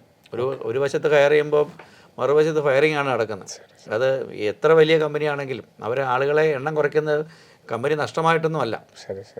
AI അപ്ലൈ ചെയ്യാനും AIയിലുള്ള ഇന്നോവേഷൻസിന് വേണ്ടിയിട്ടും റിസർച്ചിന് വേണ്ടിയിട്ടും ഫണ്ട് കൊടുക്കാനും വേണ്ടിയാണ് അവരിത് ചെയ്തുകൊണ്ടിരിക്കുന്നത്. അപ്പോൾ ആ രീതിയിൽ ചെയ്യുമ്പോൾ നമുക്കറിയാം, ഇവിടെ നമ്മൾ ശ്രദ്ധിക്കേണ്ടത് നമ്മുടെ കോഡിംഗ് പാറ്റേണിൽ വലിയ മാറ്റങ്ങൾ വരുന്നുണ്ട്. അപ്പോൾ അത് ഒക്കെ ടോളറേറ്റ് ചെയ്ത് പോകാൻ പറ്റുന്ന അടുത്ത ഒരു 4 വർഷത്തേന് അതിനെക്കുറിച്ച് കൃത്യമായിട്ട് മനസ്സിലാക്കാൻ പറ്റുന്ന, കോഡിംഗ് ഇഷ്ടപ്പെടുന്ന, പ്രോഗ്രാമിംഗ് താല്പര്യമുള്ള ഒരു കുട്ടിയൊക്കെ ആണെങ്കിൽ ഒക്കെ കമ്പ്യൂട്ടർ സയൻസ് ആണെങ്കിലും കമ്പ്യൂട്ടർ സയൻസ് റിലേറ്റഡ് AI അതുപോലെ ഡാറ്റാ സയൻസ് ഒക്കെ സാധ്യതയുള്ള മേഖലയാണ്. പക്ഷേ AI ഒരു പർട്ടിക്കുലർ ഫീൽഡിൽ അപ്ലൈ ചെയ്യാനാണ് പഠിക്കേണ്ടത്. ഡാറ്റാ സയൻസ് ഇപ്പോൾ സിന്തറ്റിക് ഡാറ്റയുടെ ഒരു കാലഘട്ടത്തിലേക്ക് വരികയാണ്. അപ്പോൾ നമ്മൾ വിചാരിക്കുന്നതിനും അപ്പുറം ഡാറ്റാ സയൻസിന് ഒരു പ്രാധാന്യം ഉണ്ടാവുമെന്നും പറയാൻ പറ്റിയല്ല. അപ്പോൾ ആ ഒരു ബ്രാഞ്ചുകൾ അങ്ങനെ. പിന്നെ ഇലക്ട്രോണിക്സ് ആൻഡ് കമ്മ്യൂണിക്കേഷനിലേക്ക് പിന്നെ രണ്ടാമത്തെ ഒരു ബ്രാഞ്ച് അതാണ്. ഞാൻ പറയാറുള്ളത് പൊതുവേ ഇലക്ട്രോണിക്സ് ആൻഡ് കമ്മ്യൂണിക്കേഷന് CS-നേക്കാളും പ്രാധാന്യം കൊടുക്കാം എന്നുള്ളതാണ്. കാരണം ഇത് ഡബിൾ എഡ്ജാണ്. നമുക്ക് സോഫ്റ്റ്വെയറിലേക്കും ഷിഫ്റ്റ് ചെയ്യാം, ഹാർഡ്വെയറിലേക്കും. കമ്മ്യൂണിക്കേഷൻ അവിടെ അടുത്ത് കിടപ്പുണ്ട് തന്നെ. അതുകൊണ്ടൊക്കെ തന്നെ ECE ആണ് നമുക്ക് നല്ലൊരു ബ്രാഞ്ച് തന്നെയല്ല. എന്തുകൊണ്ട് വിജയശതമാനം അല്പം കുറവാണോ? 5% കുറവാണ്. അല്പം കൂടി സീരിയസ് ആയിട്ട് പഠിക്കാനുണ്ടെന്നുള്ളത് ശരിയാണ്. ശരി. CS പഠിക്കുന്നവരെക്കാളും നമുക്ക്, കാരണം ഇലക്ട്രോണിക്സ് ഉണ്ട്, കമ്മ്യൂണിക്കേഷൻ സെക്ടർ കിടപ്പുണ്ട്, ഇലക്ട്രിക്കലിൻ്റെ കുറേ ഭാഗങ്ങളുണ്ട്. അപ്പം ഹൈ വോൾട്ടേജ് കാര്യമായിട്ടില്ലെങ്കിൽ കുറേയൊക്കെ ഉണ്ട്. അപ്പോൾ അങ്ങനെ കുറച്ച് കാര്യങ്ങളൊക്കെ ഉള്ളതുകൊണ്ട് പഠിക്കാനുണ്ട്. അതിലും അല്പം കൂടി ഹാർഡാന്ന് വേണേൽ പറയാൻ ട്രിപ്പിളിലേക്ക് വരുമ്പോൾ അവിടെ കുറച്ചും കൂടി ജോലി സാധ്യത കൂടുതലെന്ന് നമുക്ക് പറയാനായിട്ട് സാധിക്കുമോ? നമുക്ക് ഇപ്പം ഡാറ്റാ സെൻറ്റേഴ്സ് ഒക്കെ വരുമ്പോൾ എനർജി നമുക്കറിയാം ഇലക്ട്രിക്കൽ മെക്കാനിക്കൽ ആണ്, ഇതാണ് എഞ്ചിനീയറിംഗ് എന്ന് പറയുന്നത്. അപ്പോൾ എനർജി റിലേറ്റഡ് ആയിട്ട് വരുന്ന കാര്യങ്ങളിൽ EVകളുടെ ഒരു കടന്നുകയറ്റം നല്ല രീതിയിൽ ഉണ്ടായിക്കഴിഞ്ഞാൽ തീർച്ചയായിട്ടും ട്രിപ്പിളിയും ECയും മെക്കാനിക്കലും പറയാം, കാരണം റോബോട്ടിക് സെക്ടർ അതിനകത്താണ് വരുന്നത്. അപ്പം തീർച്ചയായിട്ടും ഒരു വ്യത്യാസമുണ്ട്. ഇപ്പം തന്നെ EC നമ്മൾ കഴിഞ്ഞ ജോസ് അലോട്ട്മെൻറ്റ് നമ്മൾ ശ്രദ്ധിച്ചാലും കാലിക്കറ്റിൽ കാലിക്കറ്റ് NITയിൽ EC കഴിഞ്ഞ വർഷത്തേലും ഉയർന്ന കട്ട് ഓഫാണ് ഈ വർഷം വന്നിരിക്കുന്നത്. വലിയൊരു മാറ്റം ഉടൻ തന്നെ ഉണ്ടാവും എന്നുള്ളതാണ് നമുക്ക് അതിൽ നിന്ന് പറയാൻ പറ്റുന്നത്. ഒരു മാത്തമാറ്റിക്സിനെ അല്പമെങ്കിലും ഭയക്കുന്ന ഒരാൾക്ക് ഈ എഞ്ചിനീയറിംഗ് മേഖല വലിയൊരു പ്രതിബന്ധമാണോ? എഞ്ചിനീയറിംഗ് മാത്സ്, കാൽക്കുലസും ലീനിയർ ഓൾജിബ്രയും പെർമ്യൂട്ടേഷന്, അതുപോലെ മാട്രിക്സസ്, ഇങ്ങനെയുള്ള പ്രത്യേകിച്ച് എല്ലാ സെമസ്റ്ററുകളിലും തന്നെ ഒരുവിധം മാത്തമാറ്റിക്സ് മാത്സ് ഉണ്ട്. മാത്സിൻ്റെ 6 മൊഡ്യൂൾ ഉണ്ടാവും. അപ്പോൾ അത് മാത്സ് ബുദ്ധിമുട്ടുള്ള ആൾ സ്കില്ല് നല്ലപോലെ സ്കില്ലുള്ള ആളാണെങ്കിൽ അയാൾ പോളിടെക്നിക്ക് പോലെയുള്ള മേഖലകളിലേക്ക് പോയി പിന്നീട് ലാറ്ററൽ എൻട്രി വരെയൊക്കെ വരികയാണെങ്കിൽ ആ സ്കില്ല് വെച്ച് പിന്നെ ഡെവലപ്പ് ചെയ്യാൻ സാധിക്കും. മാത്സിൻ്റെ ഒരു ബാക്കപ്പ് പ്രധാനപ്പെട്ട കാര്യമാണ്. കാര്യം നമ്മൾ പറയും ഫിസിക്സിൻ്റെ ഒരു ആപ്ലിക്കേഷനാണ് എന്ന് പറഞ്ഞാലും ഇവിടെ എല്ലാം മാത്സിൻ്റെ സപ്പോർട്ട് നല്ല രീതിയിലുണ്ടാവും. അല്ലെങ്കിൽ ആ ഒരു ക്ലാസ്സിൽ ഇരിക്കുന്ന കുട്ടിയെ സംബന്ധിച്ച് തീർച്ചയായിട്ടും ബുദ്ധിമുട്ട് ഉണ്ടാവും. സാറേ, ഗവൺമെൻറ് മേഖലയിൽ 12 എഞ്ചിനീയറിംഗ് കോളേജുകൾ നമുക്ക് ഒന്നും വെച്ച് കാറ്റഗറൈസ് ചെയ്യുന്നത് ശരിയില്ല എന്നൊക്കെ, എങ്കിൽ പോലും ഇതിൻ്റെ ഒരു ഓർഡർ നമുക്ക് വർഷങ്ങളായിട്ട് ഇപ്പോൾ കമ്പ്യൂട്ടർ സയൻസിൻ്റെ ഇലക്ട്രോണിക്സിൻ്റെ ഒക്കെ നോക്കിക്കഴിഞ്ഞാൽ നമുക്ക് കാണാപ്പാടമാണ് ഇതിൻ്റെ ഒരു ഓർഡർ. അപ്പം ഒരു കോളേജിൻ്റെ പ്രിഫറൻസ് ഓർഡർ നമുക്ക് ഒന്ന് മെൻഷൻ ചെയ്ത് കഴിഞ്ഞാൽ, നമ്മൾ ഗവൺമെൻറ് എയ്ഡഡിലേക്ക് വന്നാൽ ഒന്നാമത്തെ college of engineering Trivandrum CET തന്നെയാണ്. രണ്ടാമത് തൃശ്ശൂരാണ്. പക്ഷേ നമ്മൾ KRF ഒക്കെ എടുക്കുമ്പോൾ ചെറിയ വ്യത്യാസങ്ങൾ ഉണ്ടാവും. അത് സ്വാഭാവികമായിട്ട് പല കാരണങ്ങൾ കൊണ്ടുണ്ടാകുന്നതാണ്. നമുക്ക് പല ഫാക്ടേഴ്സ് അതിനകത്ത് വരുന്നുണ്ട്. അപ്പോൾ അതിലേക്ക് നമ്മൾ ശ്രദ്ധിക്കണമെന്നില്ല. എങ്കിലും KRF ഒരു മാനദണ്ഡമായിട്ട് എടുക്കാം. KRF NB അക്രഡിറ്റേഷൻ ഒരു 8-10 വർഷം എങ്കിലും ആയ ഒരു ബ്രാഞ്ച് ചേരുന്നതാണ് എപ്പോഴും നല്ലത്. അവിടെ ഫാക്കൽറ്റീസും അതുമായിട്ടൊക്കെ തറവായി അങ്ങനെയുള്ള ബ്രാഞ്ചുകളാണ് എപ്പോഴും നല്ലത്. പിന്നെ നാക്കരി അക്രഡിറ്റേഷൻ എല്ലാവർക്കും ഉണ്ട്. NBAയുടെ ഒന്ന് ശ്രദ്ധിക്കുക എന്നുള്ളതാണ്. അപ്പോൾ CET തന്നെയാണ് അത് ഏത് ബ്രാഞ്ചാണെങ്കിലും. ഇപ്പം രണ്ടാമത് നമുക്ക് തൃശ്ശൂർ കൊടുക്കാം, ഗവൺമെൻറ് GEC തൃശ്ശൂർ കൊടുക്കാം. TKM മൂന്നാമത് കൊടുക്കാം. പിന്നെ നമുക്ക് മോഡൽ ഉണ്ട്, എറണാകുളം മോഡലുണ്ട്. എറണാകുളം മോഡൽ പ്ലേസ്മെൻറ്റ് വൈസ് നല്ലൊരു കോളേജായിട്ടാണ്, കാരണം അലുമിനീസ് ഒത്തിരി ഹെൽപ്പ് ചെയ്യുന്നുണ്ട്. പിന്നെ കോതമംഗലം MSc കോതമംഗലമുണ്ട്. പിന്നെ ബാട്ടൺ തിരുവനന്തപുരം ഗവൺമെൻറ് അവിടെ ഉണ്ട്. CS ഇല്ല എന്നേ ഉള്ളൂ. ITM EC പോലെയുള്ള ബ്രാഞ്ചുകളുണ്ട്. പിന്നെ നമ്മുടെ കോട്ടയം രാജീവ് ഗാന്ധി കോട്ടയം നല്ലൊരു കോളേജാണ്. NSS പാലക്കാടുണ്ട്. പിന്നെ പാലക്കാട് തന്നെ ഗവൺമെൻറ് പാലക്കാട് ശ്രീകൃഷ്ണപുരം നല്ല കോളേജാണ്. Kannur government college. പിന്നെ കോഴിക്കോട്. ഇത്രയാണ് നമുക്ക് ഗവൺമെൻറ് മേഖലയിൽ എടുത്ത് പറയാം എന്നുള്ള കോളേജ്. പിന്നെ 2-3 കോളേജും കൂടെ നമുക്ക് ഉണ്ട്. ഇത്രയൊക്കെയാണ് നമുക്ക് പറയാം. നമുക്കിപ്പം ഒരു 1100 റാങ്കുള്ള ഒരു വിദ്യാർത്ഥിയെ സംബന്ധിച്ചോളം അയാൾക്ക് CS ആണ് നോക്കുന്നതെങ്കിൽ CET തൃശ്ശൂർ TKM എന്ന് കൊടുക്കുന്നതിനപ്പുറത്ത് CET തന്നെ CS, EC, ഇലക്ട്രിക്കൽ, മെക്കാനിക്കൽ, അതിൻ്റെ ഒരു CS, EC പോലുള്ള ബ്രാഞ്ച് വിട്ട് ഇലക്ട്രിക്കലും മെക്കാനിക്കലും CET എന്നുള്ള ആ ഒരു ബ്രാൻഡിനെ നോക്കി ചൂസ് ചെയ്യേണ്ടതുണ്ടോ, അതോ അയാൾ CS, EC നോക്കി തൃശ്ശൂർ TKM എന്ന് പറഞ്ഞ് മാറിപ്പോകേണ്ടതുണ്ടോ? ഒരു സോഫ്റ്റ്വെയർ പ്ലേസ്മെൻ്റ് ആണ് ആഗ്രഹിക്കുന്നതെങ്കിൽ CS നോക്കി മാറിപ്പോകാം. CETയുടെ ആ ഒരു അട്രാക്ഷൻ അവിടെ നിർത്താം. ഇനി അതല്ല, സബ്ജക്റ്റിൽ ഇപ്പോൾ ഗേറ്റ് എഴുതി IIT MTech ആഗ്രഹിക്കുന്നു, അല്ലെങ്കിൽ മാനേജ്മെൻറ്റിലേക്ക് IIMകളിലേക്കൊക്കെ പോകാൻ ആഗ്രഹിക്കുന്നു, അല്ലെങ്കിൽ ഒരു ഡൊമൈൻ നോളജ്, ഇപ്പോൾ ഒരു മെക്കാനിക്കൽ, ചില കുട്ടികൾക്ക് അത് ഇഷ്ടമാണ്. ഫസ്റ്റ് ഇയർ മെക്കാനിക്സ് ആയിരിക്കും, ഒരു പക്ഷേ ഫിസിക്സിൽ അവർ എൻജോയ് ചെയ്ത് പഠിച്ചതൊക്കെ ആയിരിക്കും. അങ്ങനെയാണെങ്കിൽ തീർച്ചയായിട്ടും ആ സബ്ജക്റ്റ് തന്നെ പഠിക്കുക, നന്നായിട്ടത് പഠിക്കാം. അപ്പോൾ അവിടെ ഏതെങ്കിലും സ്പെഷ്യലൈസ് ചെയ്യാൻ പറ്റും. അപ്പോൾ അങ്ങനെയുള്ള സ്പെഷ്യലിസ്റ്റുകളെ ഇനി മുന്നോട്ട് ആവശ്യം വരും. അപ്പോൾ അവർക്കൊരിക്കൽ അവരുടെ ഈ മെക്കാനിക്കലൊക്കെ പഠിച്ച കുട്ടികളെ സംബന്ധിച്ച് അവർക്ക് ആദ്യം കിട്ടുന്നത് ഒരു പാക്കേജ് കുറവായിരിക്കും. പിന്നെ ഓരോ 2 വർഷം പിന്നെ വരുമ്പോൾ പാക്കേജ് വലിയതായിട്ട് കൂടുകയാണ്. അതേസമയം CS കഴിഞ്ഞ് വരുന്ന ഒരു സ്റ്റഡിയാണ്. അതുപോലെ സാച്ചുറേഷൻ ഉണ്ട്, 40 എന്ന് പറയുന്ന പ്രായം അങ്ങോട്ട് നിൽക്കുകയാണ്. മറ്റേത് നമുക്ക് എപ്പോഴും ഒരു കരിയർ ഗ്രോത്തിന് ഏറ്റവും നല്ലത് നമുക്ക് എത്താനായിട്ട്. അതെ. അപ്പോൾ ആ കാര്യമൊക്കെ ഒന്ന് പരിഗണിച്ചുകൊണ്ട് ചെയ്താൽ മതിയാവും. Okay okay. ഈ ഓപ്ഷൻ രജിസ്ട്രേഷൻ്റെ ഒരു നമ്മൾ ഘട്ടത്തിലോട്ട് കിടക്കുമ്പോഴാണ്, അതായത് ജൂലൈ 4-ാം തീയതി വരെയാണ് ഓപ്ഷൻ രജിസ്ട്രേഷൻ. അവിടെ നമ്മൾ ഈ ചോയ്സുകൾ കൊടുക്കുമ്പോൾ ഇപ്പോൾ 2000 റാങ്കുകളായിരിക്കാം, 10,000 ആയിരിക്കാം, 18,000 ആയിരിക്കും, 20,000 ആയിരിക്കും. അപ്പോൾ സാറ് നമ്മുടെ NITയുടെ ജോസ സീറ്റ് ലൊക്കേഷൻ വളരെ വ്യക്തമായിട്ട് ആ 3 ക്ലസ്റ്ററുകളെ വിദ്യാർത്ഥികൾക്ക് പരിചയപ്പെടുത്തി കൊടുക്കുകയുണ്ടായി. അപ്പോൾ ഇവിടെയും ഓപ്ഷൻ രജിസ്ട്രേഷനിൽ വിദ്യാർത്ഥികൾ കാണിക്കേണ്ട ഒരു പക്വത അതെന്താണ്? സാർ ഇത് പറഞ്ഞപ്പോൾ ഇന്ന് തന്നെ ഒരു പേരൻ്റ് എന്നോട് ചോദിച്ചു വെച്ചിരിക്കുകയാണ്, റാങ്ക് വെച്ചിട്ട് എനിക്ക് കോട്ടയം RITയിലാണ് കിട്ടുന്നത്, അതല്ലേ ഞാൻ ഒന്നാമത് വെക്കേണ്ടത്, വേറെ എങ്ങും കിട്ടുകയില്ല എന്നാ പറഞ്ഞത്. അപ്പോൾ അങ്ങനെയാണ് എന്നോട് പറഞ്ഞത്. അപ്പോൾ അത് ഒരു തെറ്റിദ്ധാരണയാണ്, ഒരിക്കലും അങ്ങനെ ചെയ്യരുത്. നമുക്ക് അറിയില്ല, ഇപ്പോൾ നമ്മൾ പറഞ്ഞ് ECക്കൊക്കെ അല്പം ഡിമാൻഡ് കൂടി വരാം. ഇപ്പോൾ CS ആണ് ആഗ്രഹിക്കുന്നതെങ്കിൽ കഴിഞ്ഞ വർഷം CS കിട്ടാത്തൊരു കോളേജ് ചിലപ്പോൾ ആ കുട്ടിക്ക് CS ഈ വർഷം കിട്ടിയെന്നിരിക്കാം. അതുകൊണ്ട് നമുക്ക് 3 സെറ്റ് ഓപ്ഷൻസ് നമുക്കുണ്ടാവണം. ആദ്യത്തേത്, നമ്മളിപ്പോൾ എല്ലാവരും എന്തായാലും ലാസ്റ്റ് റാങ്ക് ഒക്കെ പരിശോധിക്കും, എല്ലാവർക്കും അറിയാം. ആ ലാസ്റ്റ് റാങ്ക് ഒക്കെ നോക്കുമ്പോൾ ഒത്തിരി സഹായിക്കുന്നു. അതെ, ലാസ്റ്റ് റാങ്ക് ഒക്കെ നോക്കുമ്പോൾ നമുക്ക് കിട്ടാൻ സാധ്യതയില്ല എന്ന് നമ്മൾ കണക്ക് കൂട്ടുന്നു. ഇപ്പം 1000 റാങ്ക് ആണെങ്കിൽ നമുക്കറിയാം CETയിൽ CS കിട്ടില്ല, ECയും കിട്ടാൻ സാധ്യതയില്ല. പക്ഷേ നമ്മുടെ ഈ CETയിൽ CS ആണ് ഞാൻ ആഗ്രഹിച്ചിരുന്നത്. അപ്പോൾ നമ്മുടെ ചോയ്സിൽ ഫസ്റ്റ് CETയിലെ CS ആയിരിക്കും. റാങ്ക് 1000 ആയതുകൊണ്ടാണ്. 10,000 ആണെങ്കിൽ നമ്മൾ അത്രയും കയറ്റി വെക്കണമെന്നില്ല. അപ്പം 5000 വരെയുള്ള, അതെ, 2000 അത്രയും വെക്കുക. നമുക്ക് എത്ര ഓപ്ഷൻസ് വേണമെങ്കിലും കൊടുക്കാം. അപ്പോൾ കോളേജും ഒരു കോഴ്സും കൂടെ ചേർന്ന് നമ്മളൊരു ഓപ്ഷൻ വരുന്നു. അപ്പോൾ CETയിലെ CS ഒന്നാമത് വെക്കുക. ഇനി ഈ CS അല്ല EC കിട്ടിയാലും ഞാൻ സംതൃപ്തനായിരുന്നു CET തന്നെ ആയതുകൊണ്ട്, അപ്പോൾ അത് രണ്ടാമത് വെക്കുക. ഇനിയുള്ള CETയിൽ എനിക്ക് താല്പര്യമില്ല, പകരം CSO ECO വേറെ എവിടെയെങ്കിലും കിട്ടുകയാണ്, അന്നേരം മാത്രമേ നമ്മൾ മാറിപ്പോകണം. നമ്മുടെ പ്രിയോറിറ്റി ഏതാണോ, നമ്മൾ ആഗ്രഹിച്ച രീതിയിൽ ഏതാണോ. അപ്പോൾ നമ്മൾ ഒരുപാട് അകലമാണെങ്കിൽ, നേരത്തെ പറഞ്ഞാൽ 10,000 ഉള്ള ആൾ CS കൊണ്ട് CET വെക്കണമെന്നില്ല. അപ്പോൾ അതിനനുസരിച്ച് കുറേ ഓപ്ഷൻസ് നമ്മൾ കഴിഞ്ഞ വർഷത്തെ ലാസ്റ്റ് റാങ്ക് ഒക്കെ വെച്ച് നമുക്ക് കിട്ടാൻ സാധ്യതയില്ല എങ്കിലും അംബീഷ്യസ് എന്ന് പറയാം, അങ്ങനെയുള്ള ഒരു സെറ്റ് ഓപ്ഷൻസ് നമുക്ക് ഏറ്റവും മുകളിലുണ്ടായിരിക്കും. അതിന് താഴെ നമുക്ക് സാധ്യത ഉള്ളത്, അതിനകത്ത് ഏറ്റവും ബെസ്റ്റ് അല്ലെങ്കിൽ നമ്മുടെ പ്രിയോറിറ്റിയിൽ ഏറ്റവും ആദ്യം വരും, അത് വേണം അടുത്ത സെറ്റിൽ ഏറ്റവും മുകളിൽ വരാൻ. പിന്നെ ആ ഒരു സെറ്റ് നമ്മൾ അതുപോലെ റാഷണലായിട്ട് വേണം അറേഞ്ച് ചെയ്യാനായിട്ട്. ഏറ്റവും താഴെ നമ്മൾ കൊടുക്കേണ്ടത് മൂന്നാമതൊരു സെറ്റ് കൂടെ വേണം.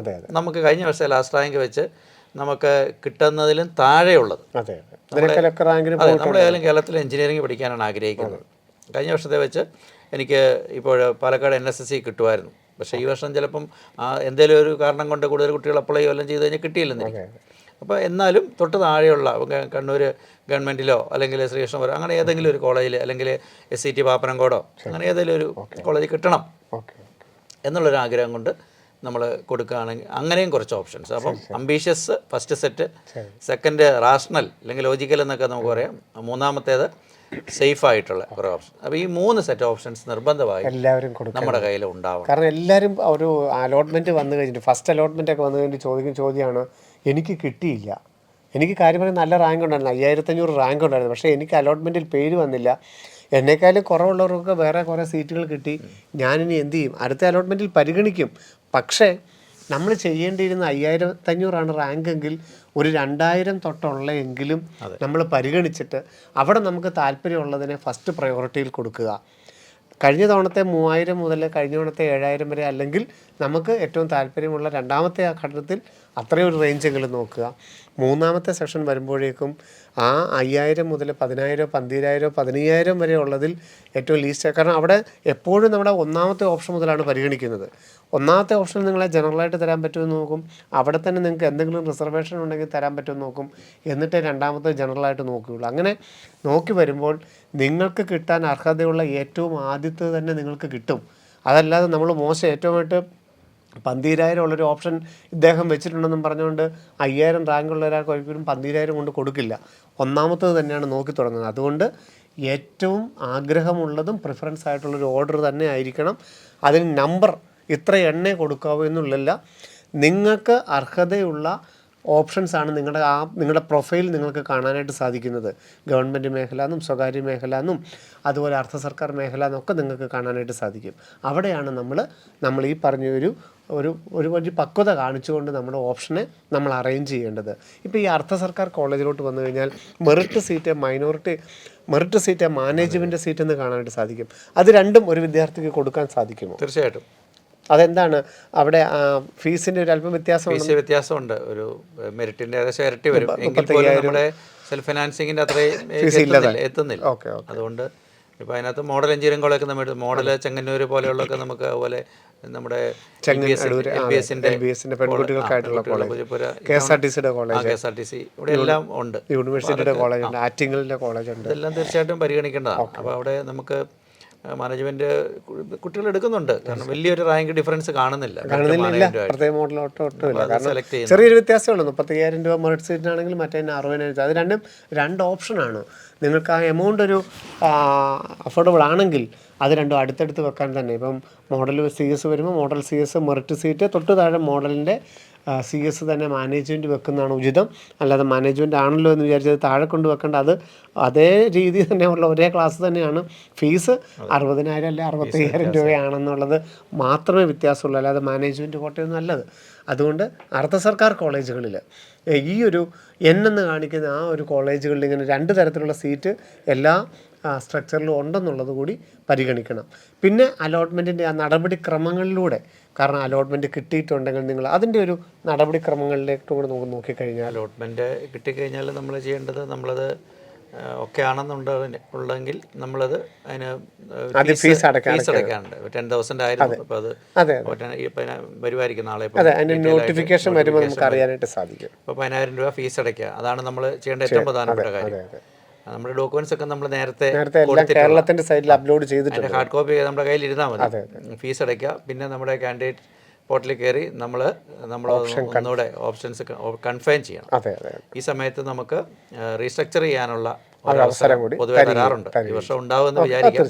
നമുക്ക് ഈ റീസ്ട്രക്ചർ ചെയ്യാന്ന് പറയുമ്പോൾ നമുക്കിപ്പോൾ 8ാമത്തെ ഓപ്ഷനാണ് കിട്ടിയെങ്കിൽ ബാക്കി അതിൻ്റെ താഴെയുള്ള എത്ര ഓപ്ഷൻ ഉണ്ടോ അത് മുഴുവൻ കട്ടായി. ഈ 8ന് മുകളിലുള്ള 7 ഓപ്ഷൻ നമുക്ക് റീഅറേഞ്ച് ചെയ്യാനുള്ള ഒരവസരമുണ്ട്. റീഅറേഞ്ച് യാതൊരു നിർബന്ധമില്ല. വേണമെങ്കിൽ ഒന്ന് റീഅറേഞ്ച് ചെയ്യാം. 8ാമത്തെ നമുക്ക് കൺഫേം ആണ്. അത് നമ്മൾ ഫീസ് അടച്ചില്ലെങ്കിൽ മാത്രമേ നഷ്ടപ്പെടുകയുള്ളൂ. ഫീസ് അടച്ചാൽ അത് നിലനിൽക്കും. നമ്മൾ ഓപ്ഷൻ കൺഫേം ചെയ്ത് കൊടുക്കുന്നു. വീണ്ടും 2ാമത്തെ അലോട്ട്മെൻറ്റിലാണ് നമ്മൾ കോളേജിൽ ജോയിൻ ചെയ്യണം. ഫിസിക്കലായിട്ട് റിപ്പോർട്ട് ചെയ്യണം. അപ്പോൾ നമ്മുടെ കയ്യിൽ നേരത്തെ കൊടുത്ത ജനുവരിയിൽ അപ്ലൈ ചെയ്തതിൻ്റെ ഒറിജിനൽ സർട്ടിഫിക്കറ്റുമായിട്ട് TC ഒക്കെ ആയിട്ട് നമ്മൾ കോളേജിൽ ചെന്ന് ജോയിൻ ചെയ്യുന്നു. അവിടുന്ന് ജോയിൻ ചെയ്യണം. അപ്പോൾ നമ്മൾ ബാക്കി ഫീസും അടയ്ക്കുന്നു. പിന്നീട് അടുത്ത അലോട്ട്മെൻറ്റുകളൊക്കെ വരുമ്പോൾ നമുക്ക് സ്പോട്ട് വരെ ഉണ്ട്. അതിലേക്ക് നമുക്ക് വീണ്ടും ഓപ്ഷനുണ്ട്. ആ സമയത്തിന് പതുക്കെ മെഡിക്കലും ബിഫാമിൽ കൂടെ ഉണ്ടാവുമായിരിക്കും. അതിനിടയ്ക്ക് ആർക്കിടെക്ചർ വരും. ഇതെല്ലാം കൂടെ മിക്സ് ചെയ്തായിരിക്കും വരുന്നത്. നമുക്ക് ഏതാണോ വേണ്ടത് അത് എഞ്ചിനീയറിംഗ് ആണെങ്കിൽ എഞ്ചിനീയറിംഗിലെ ശ്രദ്ധിക്കുക. ആർക്കിടെക്ചർ ഉദ്ദേശിക്കുന്ന ആൾ എഞ്ചിനീയറിംഗ് കയറ്റി ആദ്യം കൊടുത്തു കഴിഞ്ഞാൽ അവിടെ പ്രശ്നങ്ങളുണ്ടാവും. നമുക്കത് 2-3 കാര്യങ്ങൾ ഇപ്പോൾ സാർ പറഞ്ഞ വളരെ പ്രധാനപ്പെട്ട കാര്യമാണ്. ഒന്ന്, നമ്മൾ 40 ഓപ്ഷൻ വെച്ചൊന്ന് വിചാരിക്കുക. അതിനകത്ത് നമുക്ക് 8ാമത്തെ ഓപ്ഷൻ കിട്ടി. ഇതിലെനിക്ക് താല്പര്യമില്ല എന്ന് നമുക്ക് ഒരിക്കലും പറയാനാവില്ല. കാരണം നമ്മൾ വെച്ച ഓപ്ഷൻസാണ്. അതുകൊണ്ട് അലോട്ട്മെൻറ്റ് കിട്ടിയിട്ടുണ്ടെങ്കിൽ, നിങ്ങളുടെ ഒരു കോളേജ് അലോട്ടഡ് ആണെങ്കിൽ അവർ പറയുന്ന 3-4 ദിവസത്തിനുള്ളിൽ അതിൻ്റെ പേയ്മെൻറ്റ് അടച്ചിരിക്കണം. എന്നാൽ മാത്രമേ അലോട്ട്മെൻറ്റ് നമ്മൾ നിലനിൽക്കുകയുള്ളൂ. അല്ലെങ്കിൽ ആദ്യത്തെ 3 ഘട്ടത്തിൽ നിന്ന് നമ്മൾ ഔട്ടാവും. അപ്പം ഓപ്ഷൻ അലോട്ട് ചെയ്തിട്ടുണ്ടെങ്കിൽ നമ്മൾ പേയ്മെൻ്റ് അടച്ച് ആ സീറ്റ് ഉറപ്പിക്കണം. അതിൻ്റെ താഴോട്ടുള്ളതെല്ലാം പോയി മുകളിലോട്ട് വരുന്ന അലോട്ട്മെൻറ്റുകളിലെല്ലാം നമ്മളെ പരിഗണിക്കുകയും ചെയ്യും. അടുത്ത ഘട്ടമാണ് ഏറ്റവും പ്രധാനം. അതായത് ഓപ്ഷൻ കൺഫർമേഷൻ. നമ്മളെ 2ാം ഘട്ടത്തിൽ പരിഗണിക്കണമെങ്കിൽ ആ 2ാം ഘട്ടം തുടങ്ങുന്ന സമയത്ത് 2ാം ഘട്ടത്തിനൊരു ഷെഡ്യൂൾ വരുമല്ലോ. ആ ഷെഡ്യൂളിൻ്റെ ആദ്യത്തെ ഒരു 3-4 ദിവസം എന്ന് പറയുന്ന ഓപ്ഷൻ കൺഫർമേഷൻ എന്ന് പറയും. അതായത് നമുക്ക് 8ാമത്തേത് കിട്ടി, നമ്മൾ ഫീസ് അടച്ചു, അത് ഉറപ്പായി. 1 മുതൽ 7 വരെയുള്ള ഓപ്ഷൻസ് നമ്മളെ പരിഗണിക്കണമെങ്കിൽ നമ്മൾ ഒന്നും കൂടെ പറയേണ്ടതായിട്ടുണ്ട്. ഓപ്ഷൻ കൺഫർമേഷൻ എന്ന് പറയും. നമ്മൾ ലോഗിൻ ചെയ്തിട്ട് ഓപ്ഷൻ കൺഫർമേഷൻ പറഞ്ഞാൽ രണ്ടാമത്തെ അലോട്ട്മെൻറ്റിൽ 1 മുതൽ 7 വരെയുള്ള നമുക്ക് കിട്ടിയതിനേക്കാളും മുകളിലുള്ളതിനെല്ലാം നമ്മളെ പരിഗണിക്കും. ഈ ഓപ്ഷൻ കൺഫർമേഷൻ നടത്താൻ പലപ്പോഴും പലരും ശ്രമിക്കാറില്ല, അല്ല മറന്നു പോകാറുണ്ട്, അല്ല അറിവില്ലായ്മയുണ്ട്. അതുകൊണ്ട് ഓപ്ഷൻ കൺഫർമേഷൻ നിർബന്ധമാണ്. രണ്ടാം ഘട്ടത്തിലും മൂന്നാം ഘട്ടത്തിലും ഒക്കെ നമ്മളെ പരിഗണിക്കണമെങ്കിൽ. ഹയർ ഓപ്ഷൻസ് എന്ന് പറയുന്നത് നമ്മൾക്ക് കിട്ടിയതിനേക്കാളും മുകളിലുള്ള ഇനി അടുത്ത അലോട്ട്മെൻറ്റിൽ പരിഗണിക്കുന്ന ഓപ്ഷൻസിനെയാണ് ഹയർ ഓപ്ഷൻസ് എന്ന് പറയുന്നത്. ഈ ഹയർ ഓപ്ഷൻസിനെ അതിൻ്റെ പ്രയോറിറ്റി മാറ്റി കൊടുക്കണമെങ്കിലോ കുറച്ചെണ്ണം ഡിലീറ്റ് ചെയ്യണമെങ്കിലോ എല്ലാം ഡിലീറ്റ് ചെയ്യണമെങ്കിലോ ഒക്കെ നമുക്ക് അവസരമുണ്ട്. ഇപ്പോൾ നമുക്ക് 8ാമത്തെ കിട്ടിയെന്ന് പറഞ്ഞല്ലോ, എനിക്കിത് മതി, ഇനി നമുക്ക് വേറൊന്നും വേണ്ട എന്നുണ്ടെങ്കിൽ ഈ ഓപ്ഷൻ കൺഫർമേഷൻ നിർബന്ധമില്ല. അല്ലെ രണ്ടാമത്തെ റൗണ്ടിൽ കയറിയിട്ട് ഈ 1 മുതൽ 7 വരെയുള്ള ഡിലീറ്റ് ചെയ്തിട്ട് സേവ് ചെയ്താൽ മതി. അപ്പം നമുക്ക് മറ്റേ ജോസ സീറ്റ് ലൊക്കേഷനിൽ സ്ലൈഡ്, ഫ്ലോട്ട്, ഫ്രീസ് എന്നൊക്കെ ഉണ്ടായിരുന്നു. ഇതിനകത്ത് അങ്ങനെയൊന്നുമില്ല. Option confirmation എന്നുള്ളതാണുള്ളത്. സീറ്റ് കിട്ടിയിട്ടുണ്ട്, അതിന് മുകളിലുള്ളതെല്ലാം ലൈവ് ആക്കണമെങ്കിൽ ഓപ്ഷൻ കൺഫർമേഷൻ. അത് തന്നെ മതി എന്നുണ്ടെങ്കിൽ അടുത്ത ഘട്ടത്തിൽ നമ്മൾ ഓപ്ഷൻ കൺഫർമേഷൻ ചെയ്യാതിരിക്കാം, അല്ലെങ്കിൽ ഹയർ ഓപ്ഷൻസിനെ എല്ലാം നമുക്ക് ഡിലീറ്റ് ചെയ്തിട്ട് സേവ് ചെയ്യാം. അതൊക്കെ ആ വരുന്ന ഘട്ടങ്ങളിൽ വ്യക്തമായിട്ട് പറയാനുള്ള നോട്ടിഫിക്കേഷൻ നിങ്ങൾക്ക് ഇത് നിങ്ങളുടെ മൊബൈൽ അലേർട്ടായിട്ട് വരും. നോട്ടിഫിക്കേഷൻ വളരെ വ്യക്തമായിട്ട് ഓരോ സമയങ്ങളിൽ എൻട്രൻസ് കമ്മീഷൻ പബ്ലിഷ്, അത് വ്യക്തമായിട്ട് വായിച്ച് നോക്കി മനസ്സിലാക്കിയിട്ട് വേണം ഓരോ ഘട്ടങ്ങളിലൂടെയും കടന്നു പോകാൻ. ആദ്യത്തെ ഘട്ടത്തിൽ ഫീസ് അടയ്ക്കാൻ മാത്രമേ ഉണ്ടാവുകയുള്ളൂ. രണ്ടാമത്തെ ഘട്ടത്തിൽ അവർ നിശ്ചിത സമയത്ത് കോളേജിൽ എല്ലാ ഒറിജിനൽ സർട്ടിഫിക്കറ്റുമായിട്ട് ചേരാൻ പറയും. മൂന്നാമത്തെ ഘട്ടത്തിൽ വേറൊരു കോളേജാണ് കിട്ടിയതെങ്കിൽ ആദ്യത്തെ കോളേജിൽ നിന്ന് ഇതെല്ലാം മേടിച്ച് വേണം പുതിയ കോളേജിൽ ചേരാനായിട്ട്. അതോടൊപ്പം തന്നെ ഏറ്റവും പ്രധാനപ്പെട്ടത്, ഇതിനിടയിൽ എപ്പോഴെങ്കിലും ആർക്കിടെക്ചറിൻ്റെ ഓപ്ഷൻ വരും, അല്ലെങ്കിൽ ബി.ഫാമിൻ്റെ ഓപ്ഷൻ വരും, അല്ലെങ്കിൽ മെഡിക്കലിൻ്റെ ഓപ്ഷൻ പുതിയതായിട്ട് വരും. അതിനെ നമ്മളുടെ ഈ ഓപ്ഷനിൽ എവിടെ കൊടുക്കണം? മെഡിക്കലിനാണോ പ്രാധാന്യം, അതോ ആർക്കിടെക്ചറാണോ, അതോ എൻജിനീയറിങ്ങിനാണോ പ്രാധാന്യം? കാരണം ഈ 4 പ്രോഗ്രാമുകൾക്കും ഒരേ ഓപ്ഷൻ രജിസ്ട്രേഷനാണ് അവസാന ഘട്ടത്തിലോട്ടൊക്കെ വരുമ്പോൾ വരിക. അപ്പം അതിലേതിനാണ് പ്രാധാന്യം എന്നുള്ളതൊക്കെ ആ നോട്ടിഫിക്കേഷൻ വളരെ കൃത്യമായിട്ട് പറയും. അതൊക്കെ നിങ്ങളൊന്ന് ശ്രദ്ധിക്കുക. പിന്നെ രജിസ്ട്രേഷൻ ഫീസ് 2000 രൂപ അല്ലേ? ഓപ്ഷൻ രജിസ്ട്രേഷൻ ഫീസ് ഉണ്ട്. കാരണം അനാവശ്യമായിട്ട് കുട്ടികൾ ഓപ്ഷൻ കൊടുക്കുന്ന ഒഴിവാക്കാനായിട്ടാണ് 2000 രൂപ വെച്ചിരിക്കുന്നത്. പിന്നെ പ്രത്യേകം അവർ നോട്ടിഫിക്കേഷനിൽ എപ്പോഴും പറയുന്നൊരു കാര്യം, ഒരു കാരണവശാലും ഞാൻ പോകില്ല, എനിക്ക് പഠിക്കേണ്ട ഇതിന് പോകുന്നില്ല എന്ന് പറയുന്ന കോളേജോ പോകുന്നില്ല എന്ന് പറയുന്ന കോഴ്സോ ഒരു കാരണവശാലും വെക്കരുത്. കാരണം അലോട്ടഡ് ആയിക്കഴിഞ്ഞാൽ പിന്നെ എനിക്കിത് വേണ്ട എന്ന് പറയാനൊരു അവസരം ഇല്ല. അതുകൊണ്ട് പോകാവുന്ന കോളേജും കോഴ്സും മാത്രമേ നിങ്ങളുടെ ഓപ്ഷനിൽ ഉണ്ടാകും. ഫസ്റ്റ് അലോട്ട്മെന്റ് കിട്ടിയില്ല എന്ന് കരുതി പേടിക്കൊന്നും വേണ്ട. അത് തന്നെ, സെക്കൻഡിലോ തേർഡിലോ ഒക്കെ ആയിരിക്കും ചിലപ്പം കിട്ടുന്നത്. അതും പ്രധാനപ്പെട്ടതാണ്. കാരണം നമ്മൾ 40 ഓപ്ഷൻ കൊടുത്തു, ഫസ്റ്റ് റൗണ്ടിൽ കിട്ടിയില്ല, പേടിക്കൊന്നും വേണ്ട. രണ്ടാമത്തെ റൗണ്ടിൽ വീണ്ടും ഓപ്ഷൻ കൺഫർമേഷൻ നടത്തിയാൽ ഈ 40 ഓപ്ഷൻ വീണ്ടും പരിഗണിക്കും. രണ്ടാമത്തേലും കിട്ടിയില്ലെങ്കിൽ മൂന്നാമത്തേലും നമുക്ക് ഓപ്ഷൻ കൺഫർമേഷൻ നടത്താം. പക്ഷേ ഈ ഓരോ അലോട്ട്മെൻറ്റിലും നമ്മളെ ഉൾപ്പെടുത്താൻ തക്കത്തക്ക രീതിയിൽ ആദ്യം തന്നെ ഓപ്ഷനുകൾ മാക്സിമം ഓപ്ഷൻ ആദ്യം കൊടുക്കുന്നത് തന്നെയാണ് ഉചിതം.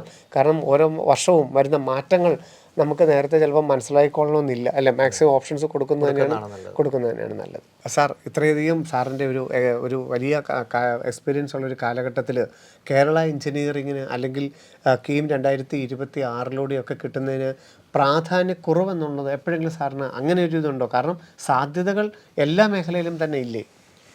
നമ്മൾ എൻജിനീയറിങ് ആണ് ഏറ്റവും നല്ല ഒരു മേഖലയെന്ന് നമുക്ക് പറയാവുന്നത്. കാരണം നമ്മൾ ഏറ്റവും ഉയർന്ന മേഖലയായിട്ട് നമ്മൾ പറയുന്നത് സിവിൽ സർവീസാണ്. ഇന്ത്യൻ സിവിൽ സർവീസിൽ 64% എൻജിനീയേഴ്സാണ്.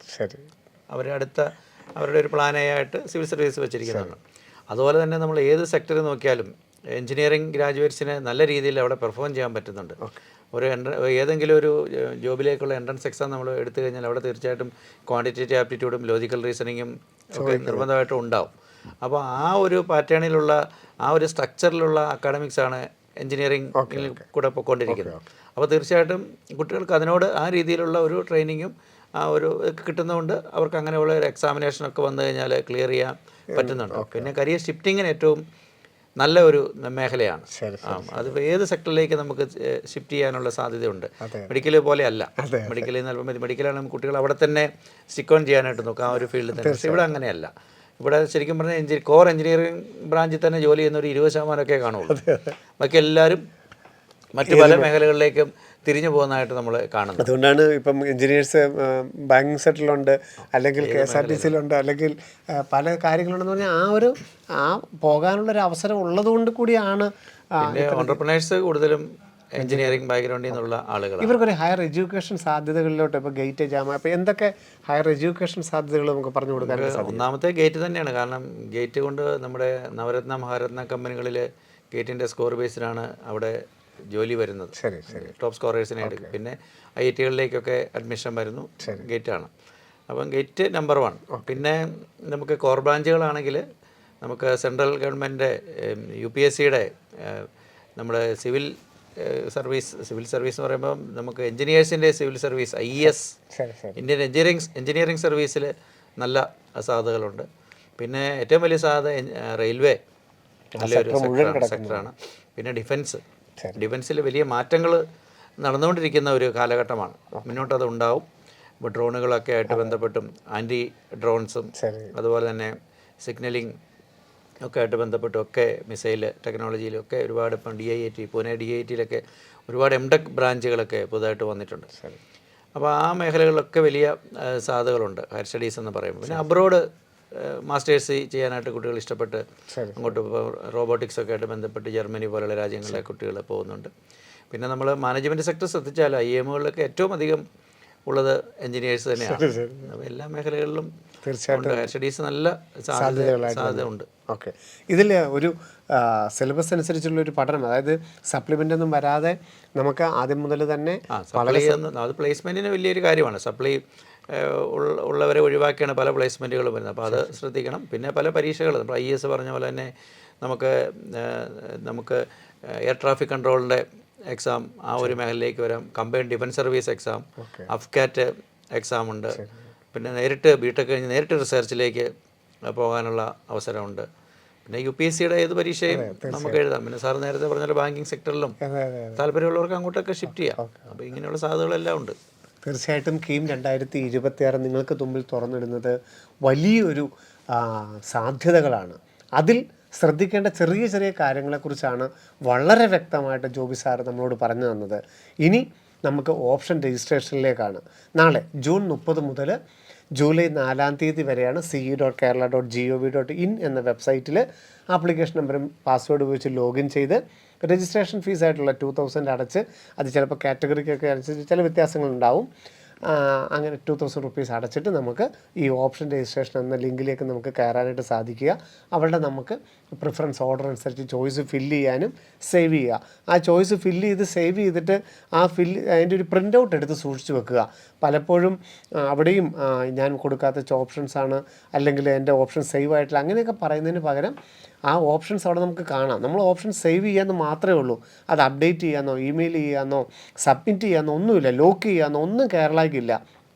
നമ്മളുടെ പ്രിഫറൻസ് ഓർഡർ അനുസരിച്ച് എത്രത്തോളം ഓപ്ഷൻ കൊടുക്കുന്നോ അത് ഈ ആദ്യത്തെ ദിവസം കൊടുക്കണമെന്നൊന്നുമില്ല.